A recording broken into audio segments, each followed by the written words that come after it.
From the White House, China has already begun carving out exemptions in terms of the list of products covered by tariffs, which is maybe an olive branch of some way. This was definitely taken as a positive. This would be a major win if even they started officially talking. Especially because this was really where we started out, right? I mean, and so quietly exempting some of these tariffs is also another way the Journal phrased it, and I think that's right. And I think if you think about combining that with what we had this morning, which was that the porridge was just right in terms of today's jobs number on a week when we had a little bit of mixed economic data. But for the most part, the economy right now is doing its part going into a Fed meeting next week. But all the superlatives about the stock market you can throw at it really are. And it's one of these, I hope you didn't sell, because it really is. It seems as if some of this was an aberration. I don't think a lot of this is an aberration in terms of what we got in terms of the market's concern around the strength of the economy. But, we're through an earnings season, whatever, 60% through or so, with obviously some most of the big folks having reported.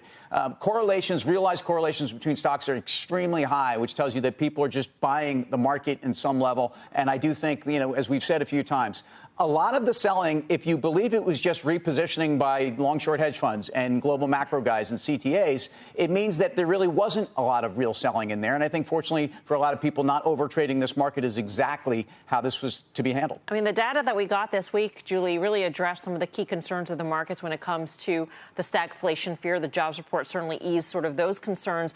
And the earnings data that we got over the past few days ease the concerns about that AI slowdown sort of trade, too. So you knock those two things down and then you factor in upside from tariff talks potentially. It's kind of a good setup.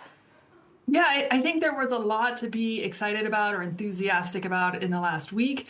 Some of the data was for sure just a relief. And so it wasn't necessarily that it was great data, but it was just not as bad as people were worried about. And I think in looking at companies reporting earnings, that's actually been playing out with earnings, too, where as long as you're doing better than feared, you seem to be getting away with, being OK, even if you don't issue guidance, which I think a lot of companies have just decided, actually, I can't issue the guidance.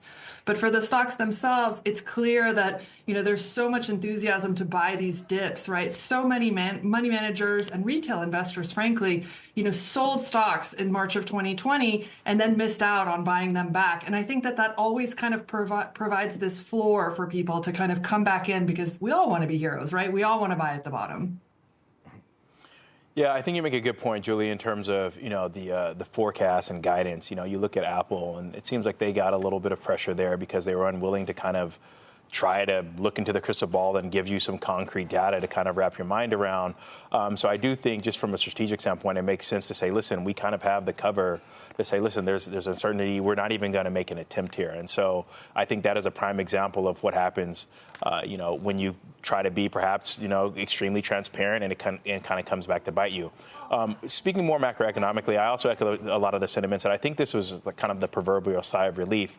I'm going to wax slightly pessimistic in terms of saying that I still think this is mainly April data. I think it's probably going to be 2-3 months of data that you're really going to need to see if there is a bit more deeper effects of the tariffs here. And then the last thing I'll point to is the volatility. We still need to understand that we're coming from a mid-teens regime to now we're saying that mid-low 20s is a bit of a relief. And all that says is that the downside is still going to be exacerbated. Tim spoke about the correlation. That VIX level is still telling you that on the downside, there is still heightened correlation there. And so that's something to kind of, still suggest that you need to be picking upper crust names as opposed to looking at like extremely growth names that we saw in 2020, 2021 and 2022. And that's where the upside was offered there. I think we're in a slightly different regime.